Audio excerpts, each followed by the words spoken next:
রাতে আমরা কিছু একটা ভেবেছি যে খাবো, মানে যেহেতু কালকে নিরামিষ ছিল সেই কারণে ভেবেছি আজকে কিছু একটা রাতে রান্না করব, চিকেনের কিছু একটা তো খাবো।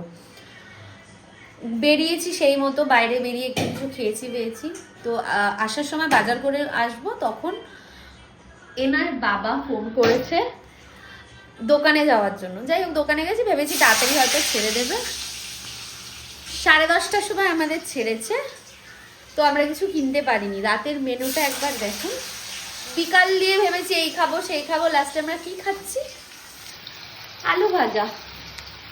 লাস্টে আমরা রাতে খাবো আলু ভাজা দিয়ে ভাত, আর ইনি আলু ভাজা দিয়ে রুটি, আর ওটা কিছু একটা আলুর কিছু একটা হয়তো করবে, মানে যাই হোক আলুর ভাজা বা আলুর তরকারি কিছু একটা করবে।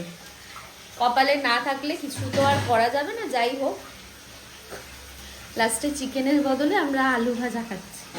এটাই হলো কষ্টের জিনিস, আমি শেয়ার করলাম।